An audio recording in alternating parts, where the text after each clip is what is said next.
വാഴ 2 എന്ന സിനിമ നാട്ടിൽ മാത്രമല്ല പ്രവാസ ലോകത്തും സൂപ്പർ ഹിറ്റായി ഓടിക്കൊണ്ടിരിക്കുകയാണ്.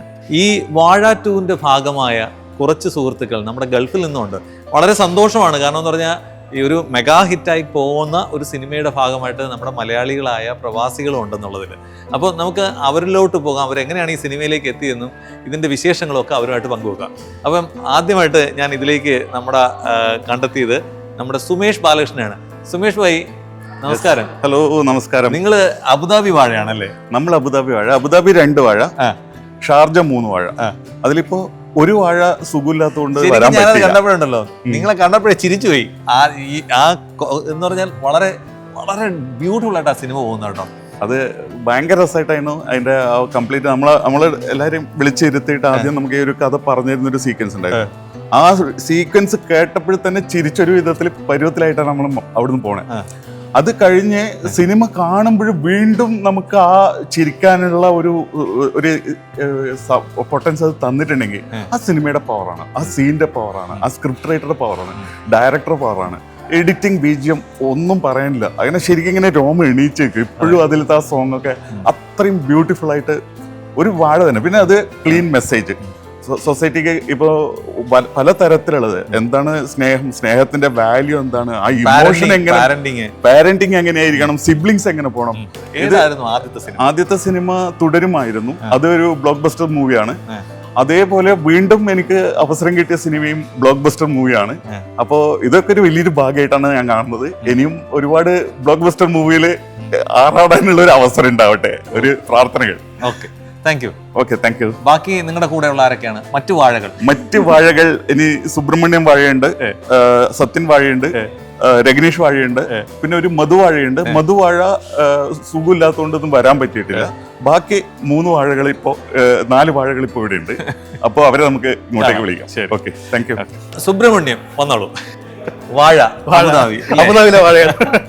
എങ്ങനെയാണ് ഈ സിനിമയിലേക്ക് എത്തിപ്പെട്ടത്? സിനിമയിൽ ആക്ച്വലി എല്ലാവരും പ്രവാസിയും പോലെ നമ്മളും ചെറുപ്പം പോലെ സിനിമയുണ്ട്. ഇപ്പം ജൂനിയർ ആർട്ടിസ്റ്റ് ആയിട്ടൊക്കെ പോയിട്ടാണ് നമ്മൾ പലരും വരുന്നത്. ഇപ്പം ഇത് ഭാഗ്യം വെച്ചാൽ നമുക്കൊരു കോൺടാക്ട്, സുമേഷ് വഴി കോൺടാക്ട് വഴി നമുക്ക് കിട്ടിയതാണ്. പിന്നെ ഇപ്പൊ വീണ്ടും ചെയ്തുകൊണ്ടിരിക്കുന്നു. അതൊന്നും പറയാൻ നിർത്തിയില്ല. ബട്ട് സ്റ്റിൽ നമ്മൾ കുറെ നല്ല പ്രോജക്റ്റിലൊക്കെ ഉണ്ട്. Thank you. അപ്പം സിനിമ വർഷങ്ങളായിട്ട് മനസ്സിലുള്ള ഒരു ആഗ്രഹമാണ് സിനിമയുടെ ഭാഗമാകണമെന്ന്. അതിങ്ങനെ ഓരോന്നിലൂടെ അവസരം കിട്ടിയപ്പോൾ അതിനെ മാക്സിമം നമ്മൾ യൂട്ടിലൈസ് ചെയ്യും. ഈ പ്രവാസ ജീവിതത്തിൽ നമ്മൾ തിരക്ക് പിടിച്ച ജീവിതത്തിൽ ഇങ്ങനെ ഓടുമ്പോഴും സിനിമയ്ക്ക് വേണ്ടി 2 ദിവസം 5 ദിവസം വേണമെന്ന് പറഞ്ഞാൽ നമ്മൾ മാറ്റി വെച്ച് അതിലേക്ക് ഇറങ്ങും. തീർച്ചയായും നമ്മൾക്ക് കിട്ടുന്ന ഒരു ഓഫൊക്കെയാണ്, അറിയാലോ. അപ്പം ഇവിടുത്തെ ഒരു ബിസി ലൈഫായാലും നമ്മുടെ ഒരു ഫാമിലി ടൈമൊക്കെ കളഞ്ഞിട്ടാണ് നമ്മൾ ഇതിനകത്ത് വരുന്നത്. അത് ലോസ് ആവുന്ന നമുക്ക് പ്രത്യേകിച്ച് ഒരു റിഗ്രറ്റും ഇല്ല. നമ്മളത് എൻജോയ് ചെയ്യണം ഈ പ്രോസസ്സ്. പിന്നെ നമ്മുടേതായ ഇപ്പൊ എല്ലാ മിക്കവാറും സൺഡേക്ക് നമ്മുടെ ആക്ടിംഗ് വർക്ക്ഷോപ്സും കാര്യങ്ങളൊക്കെ എങ്ങനെ പോവുകയാണ്. അപ്പൊ ഇതുപോലത്തെ അവസരങ്ങൾ കിട്ടുക എന്നുള്ളതാണ് ബ്ലസ്ഡ് മൂമെന്റ്. അത് ഇങ്ങനെ സെലിബ്രേറ്റ് ചെയ്യാന്ന് പറയുമ്പോൾ അതിനേക്കാളും വലിയൊരു മൂമെന്റ് ആണ്. മെഗാ ഹിറ്റ് തന്നെ ആയിരിക്കും. ഇപ്പോഴും നാട്ടില് ടിക്കറ്റ് കിട്ടുന്നില്ല, ഫുള്ളാണ്, ഹൗസ്ഫുൾ ആണ്. അപ്പൊ പ്രവാസികളെ സംബന്ധിച്ചിട്ട് നമുക്ക് അഭിമാനിക്കാം. പുതിയ അടുത്തൊരു മെഗാ ഹിറ്റ് സിനിമ വന്നിരിക്കുന്നു, അതും പ്രവാസികൾ ഉൾപ്പെടുന്ന ഒരു സിനിമ. അടുത്തതെന്ന് പറഞ്ഞാൽ സത്യൻ കാലിച്ചാമ്പതിയാണ്. പുള്ളി ഷോർട്ട് ഫിലിം, ആൽബം, കുറേ മൂവികളുടെ ഭാഗമായിട്ടുള്ള ആളാണ്. അപ്പൊ നമുക്ക് സത്യനിലൂടെ പോവാം. ഒരുപാട് സന്തോഷം വീണ്ടും കാണാൻ പറ്റുന്നത്. സന്തോഷം. അപ്പൊ എങ്ങനെയാണ് നിങ്ങൾ ഈ സിനിമയിലേക്ക് എത്തിപ്പെടുന്നത്? ഈ സിനിമയിൽ എത്തിപ്പെടുന്ന വെച്ചാൽ നമ്മള് കലാപരമായിട്ടുള്ള ഒരു കണക്ഷൻ തന്നെയാണ്. നിങ്ങളിപ്പോൾ പറഞ്ഞ പോലെ ഷോർട്ട് ഫിലിം, അതിലൂടെ ഒരുപാട് ആൾക്കാരെ കണക്ഷൻ, ആ ഒരു അവസരമാണ് എനിക്ക് കിട്ടിയത്. എൻ്റെ ജീവിതത്തിൽ വലിയൊരു അവസരമാണ്. ഇത്രയും വലിയൊരു മൂവിന്റെ ഭാഗമാകാൻ പറ്റിയ വലിയൊരു സീൻ കാണുമ്പോൾ തന്നെ ചിരി വരാണ്. എനിക്ക് നിങ്ങളെ കാണുമ്പോഴും ചിരി വരാണ്. കാരണം തിയേറ്റർ ഇളക്കി മറിച്ച സീനാണ്. അത് ഒരുപാട് സന്തോഷം. അതിന്റെ ഭാഗമാകാൻ പറ്റിയത്. പിന്നെ തീർച്ചയായിട്ടും ഇത് ശരിക്കും പറയുന്നത് ഒരു വലിയൊരു അവസരം തന്നെയാണ്. പിന്നെ തീർച്ചയായിട്ടും വലിയൊരു അവസരമാണ്. അപ്പൊ ഇതിനു മുമ്പേ നമ്മള് ജിത്തു ജോസഫ് സാറിന് മിറാഷ് മൂവിയിൽ ഒന്ന് ചെറിയ മുഖം കാണിക്കാൻ പറ്റി. അതും ഇത്രയും വലിയ ലെജൻഡ് സംവിധായകന്റെ കൂടെ എനിക്ക് ഒരു അവസരം കിട്ടി. ഇതും അതേപോലെ തന്നെയാണ്. ഇത്രയും ലെജൻഡ് ആയ സംവിധായകനാണ് വിപിൻ സാർ. അവരാ റൈറ്റ് ചെയ്തത്. അപ്പൊ അവരെ പടത്തിലൊക്കെ ഒരു അവസരം കിട്ടാൻ ജീവിതത്തിൽ പിന്നെ വേറെ എന്താ വേണ്ടേ? അതെ, അപ്പൊ അതൊരു വലിയൊരു ഭാഗ്യമാണ്. പക്ഷെ ഇത് ഈ പറയും പോലെ മെഗാ ഹിറ്റായി പൊക്കോണ്ടിരിക്കുകയാണ്. ഏറ്റവും മനോഹരമായ ആൾക്കാർ ആസ്വദിക്കുന്നുണ്ട്. നല്ലൊരു മെസ്സേജ് ഉണ്ട്. നാട്ടിലൊക്കെ വിളിക്കുമ്പോ ടിക്കറ്റ് ഇല്ല, കുറെ ആൾക്കാർ ഇപ്പൊ കാണാൻ ടിക്കറ്റ് ഹൗസ്ഫുൾ ആയിട്ട് പൊക്കോണ്ടിരിക്കുകയാണ്. ഓക്കെ, വലിയ സന്തോഷം. ഒരുപാട് സന്തോഷം. വീണ്ടും നമുക്ക് അടുത്ത സിനിമയിൽ കാണണം കേട്ടോ. അടുത്തത് നമ്മുടെ രഗനീഷ് മട്ടന്നൂരാണ്. രഗനീഷ് മട്ടന്നൂരെ കുറിച്ച് പറയുമ്പോൾ രഗനീഷ് മട്ടന്നൂർ മേക്കപ്പ് ആർട്ടിസ്റ്റാണ്. അതുപോലെ തന്നെ 30ഓളം ഷോർട്ട് ഫിലിമുകളുടെ ഭാഗമായി, പിന്നെ മിമിക്രി ആർട്ടിസ്റ്റാണ്. പറയാൻ വേണ്ടി ഒരുപാട് കാര്യങ്ങളുണ്ട് പുള്ളി.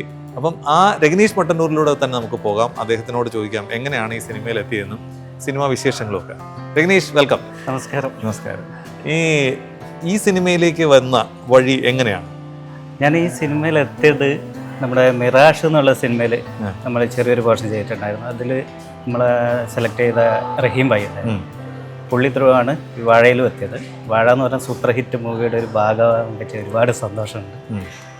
പിന്നെ അതിലുള്ള ഒരു അനുഭവം പറയാമോ? വാഴയിലെ അനുഭവം എന്ന് വെച്ചാൽ നിങ്ങൾ ഷാർജ വാഴയല്ലേ? ഷാർജ വാഴ ഒരുപാട് നല്ല രസകരമായിരുന്നു ഷൂട്ടിങ്. ലൊക്കേഷൻ എല്ലാം ഒരു 3-4 ദിവസത്തെ ഷൂട്ടിംഗ് ഉണ്ടായിരുന്നു നമുക്ക്. അപ്പോൾ എല്ലാവരും നല്ല എൻജോയ് ചെയ്തു. നല്ലൊരു അനുഭവമായിരുന്നു. ഓക്കെ. അപ്പം ഈ ഒരു സിനിമ ഇനിയിപ്പം വാഴ 2 ആണ്. എൻ്റെ ഊഹം ശരിയാണെങ്കിൽ വാഴ 3ഉം 4ഉം ഒക്കെ പോകും. അപ്പം അതിൻ്റെയും ഭാഗമാകണമെന്ന് ആഗ്രഹം ഉണ്ടാവുമല്ലോ അല്ലേ? തീർച്ചയായും. അങ്ങനെ ഒരു സംശയമില്ല, എപ്പോഴും റെഡി. അതുപോലെ തന്നെ നമുക്ക് അറിയപ്പെടുന്ന നമ്മളെ ഗൾഫിലുള്ള ഒരുപാട് പേരുണ്ട്. ലതാദാസ് ഉണ്ട്.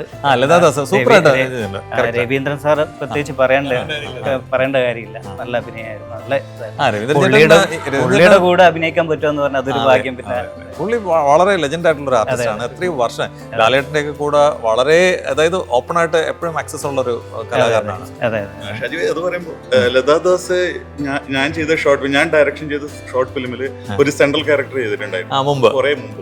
അതൊരു സംഭവമാണ്. അപ്പൊ അത് കാണുമ്പോൾ ഭയങ്കര സന്തോഷമാണ്. നമ്മുടെ കൂടെ നിൽക്കുന്ന ആൾക്കാരൊക്കെ നല്ല ലെവലിലേക്ക് വരുന്ന കാണുമ്പോൾ ഭയങ്കര സന്തോഷം. അതുപോലെ പ്രവാസിയായ നിങ്ങൾക്ക് ഇത്രയും അധികം ആൾക്കാരുമായിട്ട് കണക്ട് ചെയ്ത ഒരു മൂവിയിൽ പാർട്ടാകാൻ പറ്റിയത് തന്നെ വലിയ ഭാഗ്യമാണ്. നമ്മൾ അതിനായിട്ട് ശരിക്കും ഏകദേശം 10ഓളം ഷോർട്ട് ഫിലിംസിന്റെ ഡയറക്ഷൻ, സ്ക്രിപ്റ്റ്, ക്യാമറ ഒക്കെ ചെയ്ത് എഡിറ്റിംഗ് ഒക്കെ ചെയ്ത് വരുന്നുണ്ട്. നമ്മൾ എങ്ങനെയെങ്കിലും ഇതിലേക്ക് എത്തണം എന്നുള്ള ആഗ്രഹം കൊണ്ട്. പക്ഷെ ഒരു കാര്യം ഉറപ്പാണ്, നമ്മൾ നന്നായിട്ട് എഫേർട്ട് ഇട്ട് കഴിഞ്ഞാൽ എവിടെയെങ്കിലൊക്കെ എന്തെങ്കിലുമൊക്കെ എത്താൻ പറ്റും എന്നുള്ളൊരു വിശ്വാസം വന്നിട്ടുണ്ട്. ഒരു ആത്മവിശ്വാസം വന്നിട്ടുണ്ട്. അത് എല്ലാവർക്കും അങ്ങനെ തന്നെ ആയിരിക്കും എന്ന് വിചാരിക്കുന്നു. തീർച്ചയായിട്ടും. അപ്പോൾ വാഴ 2 ആണ് UAE മാത്രമല്ല ലോകത്ത് മൊത്തം ഉള്ള തിയേറ്ററുകളിൽ ഇപ്പോൾ ഓടിക്കൊണ്ടിരിക്കുന്നത്. അപ്പം മറക്കണ്ട, നിങ്ങളെല്ലാവരും ഈ സിനിമ പോയി കാണണം. ഞാൻ ഈ പറയുന്ന അഭിപ്രായം നിങ്ങൾക്ക് ആർക്കെങ്കിലും എതിർപ്പുണ്ടെങ്കിൽ തീർച്ചയായിട്ടും കമൻറ്റ് ചെയ്യണം. നിങ്ങൾ ആ സിനിമ കാണാൻ പോയിട്ട് എൻജോയ് ചെയ്യുന്നില്ല എങ്കിൽ തീർച്ചയായും കമൻറ്റ് ചെയ്യണം. നിങ്ങൾക്ക് ആ സിനിമ കണ്ടിട്ട് ഒരു മെസ്സേജ് കിട്ടിയില്ലെങ്കിൽ കമൻറ്റ് ചെയ്യണം. കാരണം ഞങ്ങളെ സംബന്ധിച്ചിടത്തോളം ആ സിനിമ കണ്ടു, മനോഹരമായ സിനിമ. ശരിക്കും ഈ പറയുന്ന എന്താണ്, യങ് ജനറേഷന് എന്റർടൈൻ ചെയ്യാൻ പറ്റുന്ന, അതുപോലെ തന്നെ പഴയ ആൾക്കാർക്ക് വാഴകളായി ഈ സിനിമയിൽ അടിച്ചു പൊളിക്കാൻ പറ്റും അല്ലേ? അതല്ലേ ശരി? എല്ലാവർക്കും കണക്ട് ചെയ്യാൻ പറ്റുന്ന വാഴകളായ പാരന്റ്സ് ഉണ്ടാവരുത്, വാഴകളായ മക്കൾ ഉണ്ടാവരുത്, വാഴകളായ സൗഹൃദങ്ങൾ ഉണ്ടാവരുത്. ഇതിന് എങ്ങനെ ഉണ്ടാവാതെ ഇരിക്കാം ഒരു ഗൈഡൻസ് പോലെ ഒരു സൈഡിലേക്കൂടെ നമുക്ക് ഒരു injection, slow by slow injection തന്നിട്ട് ആൾക്കാരെ അവെയർ ആക്കണ ഒരു അവയർനെസ് ഉണ്ട് അതിൽ. അത് ഭയങ്കര പവർഫുൾ ആണ്. അതാണ് ഇതിന്റെ ഏറ്റവും വലിയൊരു ഹൈലൈറ്റ് ആയിട്ട് എനിക്ക് തോന്നിയത്. അപ്പോൾ എന്റർടൈൻമെന്റ് ഉണ്ട്, കോമഡി ഉണ്ട്, നമ്മളെ ടച്ച് ചെയ്യാനുള്ള ഒരു സമയമുണ്ട്, നമ്മളെ കുറിച്ച് ചിന്തിക്കാനുള്ള ഒരു സമയമുണ്ട്. അപ്പോഴാണ് ആ ഇമോഷണൽ കണക്ഷൻ വരുന്നത്. ആ ഇമോഷനാണ്, ആ സോങ് മതി. വാഴ 2 മനോഹരമായ പാട്ടുകളാണ് ഉള്ളത്. അപ്പം ആ പാട്ടുകളുടെ ഒരുപാട് പാട്ടുകൾ ഉണ്ടെന്ന് പറയുമ്പോഴും നമുക്ക് ആ 2 വരി ഒരു പാട്ട് ഈ സത്യൻ ടോളിലും അതുപോലെ തന്നെ നമ്മുടെ ഈ കുട്ടികളുമായിട്ട് പാടുകയാണ്. അതെങ്ങനെയാണ് എന്നുള്ളൊരു ചെറിയൊരു ഫീലിന് വേണ്ടിയാണ് കേട്ടോ.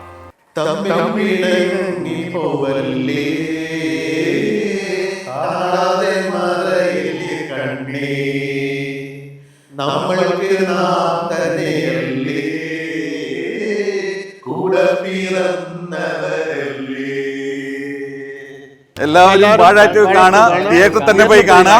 ഉറപ്പായിട്ടും നിങ്ങൾക്ക് ഇത് 100% വെർത്താണ്, എന്റർടൈൻമെന്റ് ആണ്, അടിപൊളിയായിരിക്കും.